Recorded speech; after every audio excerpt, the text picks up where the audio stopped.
Welcome to Deep Dive Discussion, where we explore the ideas, strategies, stories, and inspiration that really matter. This program is produced by Ysh Estayo. Now, let's dive in. Today, we're tackling something called atomic habits, drawing heavily from James Clear's work. The basic idea.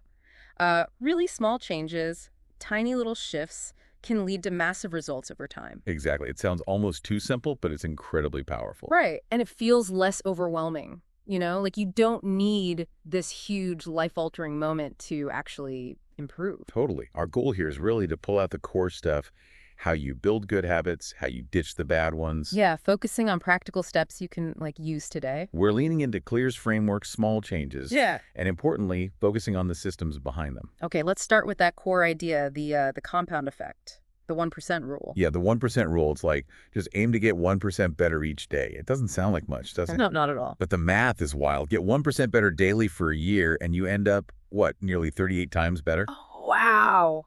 It compounds.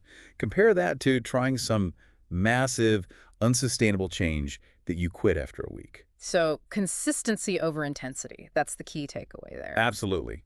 Showing up consistently, even in a small way, trumps these huge, sporadic bursts of effort every single time. That ties into the next big point, right? Focusing on systems, not goals. I find this one really interesting. It is. Because think about it, winners and losers, they often have the same goals. Everyone wants to win the championship or lose weight or whatever. The goal itself isn't the differentiator. It's the system, the daily process, the routine that gets you there. So instead of just saying, I want to run a marathon, which is the goal. Right. You focus on the system. I will run 3 times a week, increasing my distance by half a mile each week.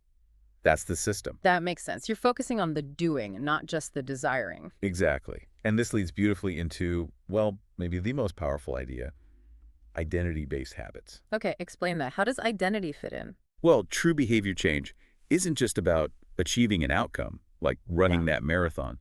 It's about changing who you are. Becoming a different type of person. Precisely. Instead of saying, I want to run, the shift is to, I am a runner. See the difference? Yeah, that feels deeper, more ingrained. It is, because your identity shapes your actions.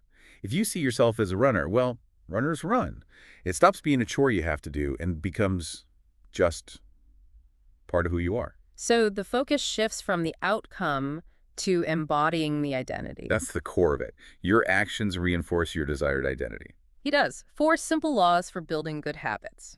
First, make it obvious. Obvious. Like, don't hide the cue. Exactly. Design your environment. Put your workout clothes out the night before. He also talks about habit stacking, linking a new habit to an existing one. Oh yeah, like after I brush my teeth, I will meditate for 1 minute. Perfect example.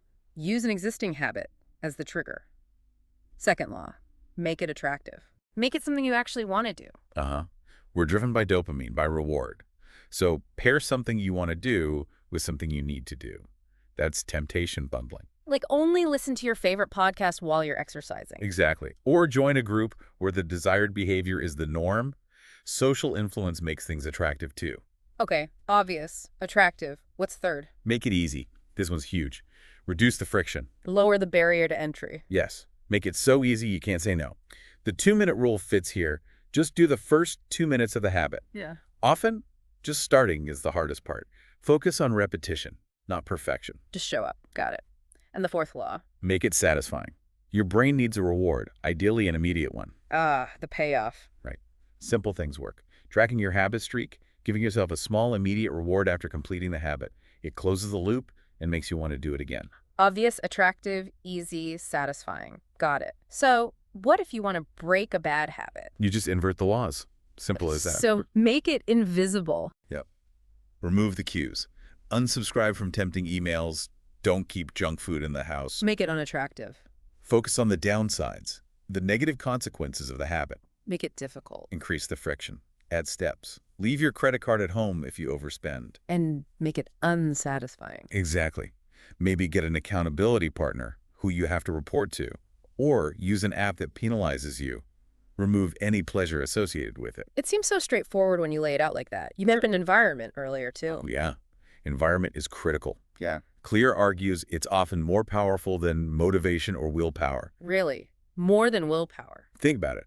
It's easier to avoid cookies if they're not in your kitchen than to constantly resist them when they're right there. Small changes in your context, your surroundings, can lead to huge shifts in behavior without relying on finite willpower. So designing your space is designing your behavior, in a way. That's a great way to put it. Make the good habits the path of least resistance in your environment.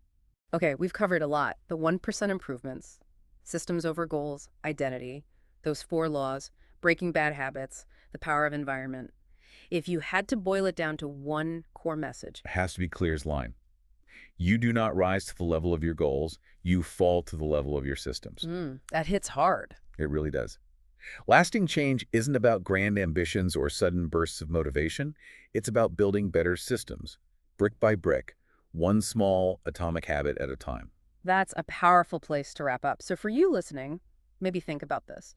What's one tiny 1% improvement you could realistically make starting today? Yeah, just one small thing. And maybe also, what kind of person do you want to become? How does that small habit align with that identity? And how could you tweak your environment even just a little bit to make that habit more obvious or easier? Small steps, big impact. That's the essence. Thanks for listening. Grab Ysh Estayo's latest book on Amazon. Need business consulting, artificial intelligence, book writing, and publishing? Ysh has your back. Contact Ysh Estayo or leave a comment. Until next time, keep diving deep.